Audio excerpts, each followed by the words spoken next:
Ok, donc bonjour à tous et bienvenue dans ce nouvel épisode du chien du 21e siècle. Alors aujourd'hui au programme, on va voir comment bien dépenser son chien, donc j'en avais déjà parlé la semaine dernière, donc là ça y est, on entre dans le vif du sujet. Et je ferai aussi une petite aparté sur les destructions de chaussures, c'est quelque chose qu'on rencontre assez fréquemment avec les chiots. Et donc voilà, parler de comment faire pour qu'un chien arrête de détruire des chaussures, pourquoi les chiens détruisent des chaussures, et surtout la grosse erreur à ne surtout pas commettre pour que le chien arrête.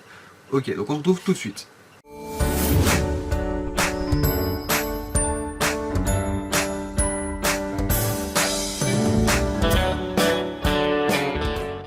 Ok, donc comment faire pour bien fatiguer son chien? Ce qu'il faut savoir, c'est que pour qu'un chien soit équilibré, un bon équilibre mental, physique, qu'il n'y ait pas d'obésité, qui reste en pleine possession de ses facultés mentales également. Il faut savoir qu'on a deux types de dépenses à fournir au chien, les dépenses physiques et les dépenses mentales.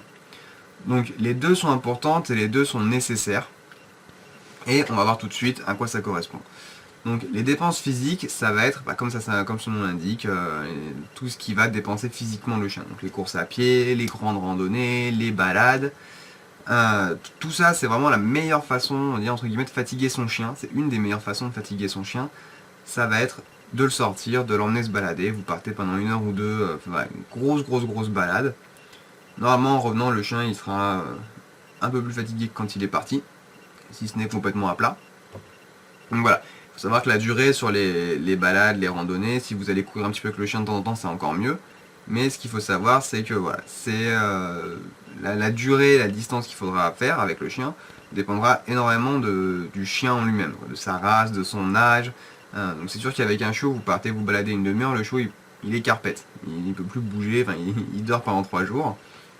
Maintenant vous prenez un chien qui est dans la pleine force de l'âge, une demi-heure de balade, ce sera peut-être pas suffisant, le chien il leur demandera encore, il sera encore au taquet. Pareil, selon les races, les races qui ont tendance à être plutôt nerveuses, faites pour courir aussi, donc les chiens de berger, les chiens de chasse, des choses comme ça aura besoin de beaucoup plus de dépenses parce que c'est fait pour, on les a sélectionnés depuis des dizaines et des dizaines d'années, voire des centaines d'années pour certaines races. On les a fait pour qu'ils soient endurants, donc il faut agir en conséquence, il faut que ce soit des chiens avec lesquels on va loin et fort. Voilà. En seconde position des dépenses physiques, qui rentre également sur les dépenses mentales, pour faire la petite transition, et qui est selon moi la meilleure façon de fatiguer un chien, c'est les interactions avec congénères. Voilà. Il n'y a pas mieux pour fatiguer un chien, c'est une activité qui est hyper saine pour lui, il va se fatiguer en jouant, il va se fatiguer en réfléchissant à comment aborder l'autre chien, comment communiquer, comment faire plein de choses comme ça. C'est la meilleure façon. Donc pour ça, il n'y a pas de secret. Vous trouvez des gens qui ont des chiens et vous baladez avec les gens qui ont des chiens. Quand vous croisez des gens en balade, vous voyez avec les personnes si c'est possible de lâcher les chiens. 5, 10, 15, 20 minutes, voilà, les chiens courent un peu en liberté dans les champs quand vous êtes en forêt ou des choses comme ça. Ça vous permet vous de parler un peu avec la personne, de faire vous aussi votre interaction avec vos congénères de votre espèce. Et tout le monde est content. Donc voilà, pour les chiens, c'est vraiment la meilleure façon de les fatiguer. Et c'est quelque chose qu'il faut commencer déjà le plus tôt possible, d'habituer son chien à partager des moments comme ça avec d'autres congénères. Donc quand vous avez des chiots, n'hésitez pas. Si vous avez un chiot, que vous vous baladez, que vous croisez des gens avec des chiens, essayez le plus possible de lâcher les chiens, justement que le chiot fasse des bons apprentissages. Si vous êtes tout le temps à paniquer, à vous dire non, non, il faut pas boire, il faut pas, non, viens là, reprendre le chiot dans les bras, le porter, enfin tous ces trucs-là que je vois tout le temps. Clairement, les interactions congénères, adulte, ce sera quasiment mort pour lui, pour vous, pour votre chien, parce qu'il aura eu une très mauvaise expérience. Donc ça rentre vraiment dans le cadre de la socialisation du chien. Et pour qu'un chien soit équilibré, il faut qu'il ait des bons rapports également avec ses congénères. Si à chaque fois qu'il voit un chien, il est hyper stressé, il est en panique totale, il agresse ou autre, vous savez que la socialisation s'est mal passée, vous n'avez pas forcément fait les choses correctement.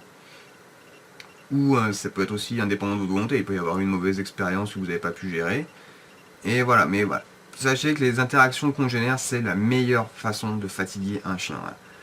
Si c'est des chiens qu'il ne connaît pas, c'est encore mieux, parce que j'entends souvent, mais de toute façon, j'ai déjà 2 chiens à la maison, ils jouent tout le temps, toute la journée ensemble, ils se fatiguent jamais, parce qu'au bout d'un moment, voilà, ils réfléchissent plus, ça devient mécanique, et voilà. Donc, vous voyez des chiens que vous croisez pas tous les jours, ou même si c'est des chiens que vous croisez tous les jours, des chiens avec lesquels vous ne vivez pas au quotidien, ce sera que du positif, quoi, que du bénéfice. La fatigue sera à la fois physique et mentale, et le chien généralement il dormira comme un bébé juste après. Pour ce qui est des dépenses mentales maintenant, on va partir un petit peu plus là-dessus. On va avoir tout ce qui est nouveaux apprentissages. Donc apprendre quelque chose à un chien, ça fatigue. Est-ce qu'il faut qu'il réfléchisse? C'est comme nous quand on fait quand on passe par exemple le bac, on reste assis pendant 2-3 heures sur une chaise. En soi, rester assis sur une chaise, c'est pas super fatigant, mais vu qu'on réfléchit à fond pendant ces 2-3 heures, on sort, on est lessivé. Quand on n'a qu'une envie, c'est d'aller se coucher, c'est de se poser, de se reposer. Parce que le fait de réfléchir, comme je disais, ça fatigue énormément.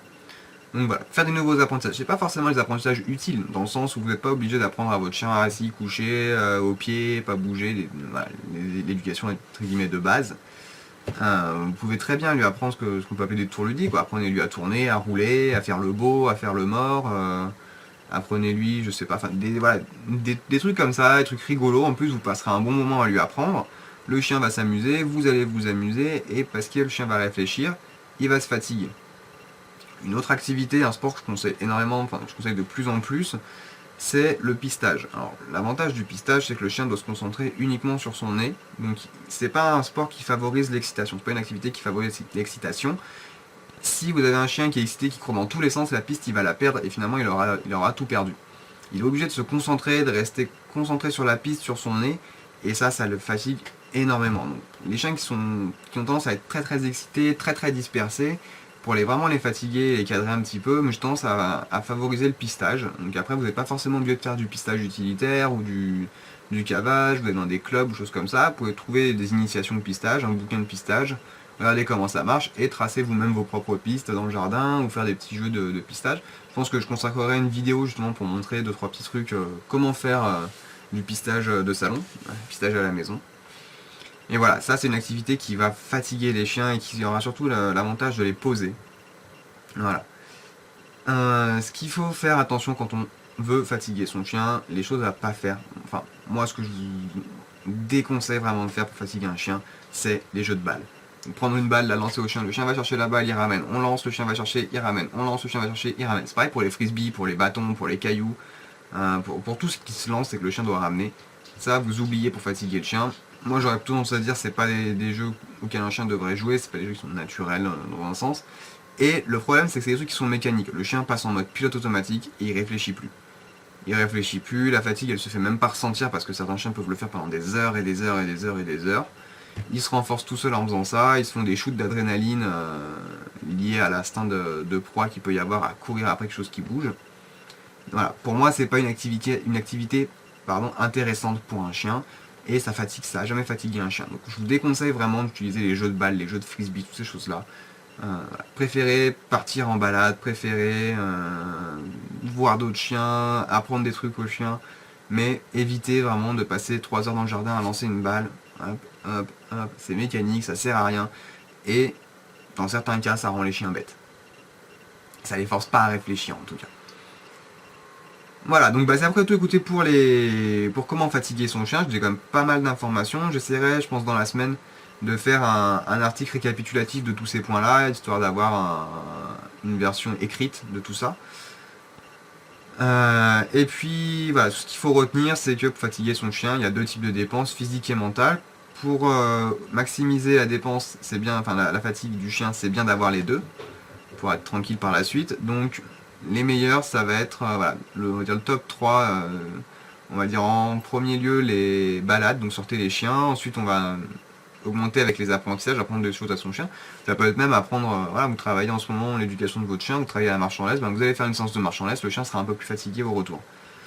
Et le top du top, comme je disais tout à l'heure, c'est interaction congénère. Donc trouvez d'autres chiens, sortez vos chiens avec ces chiens-là, laissez-les jouer en liberté, laissez-les interagir. Et là, vous aurez un chien fatigué et surtout un chien bien dans sa tête.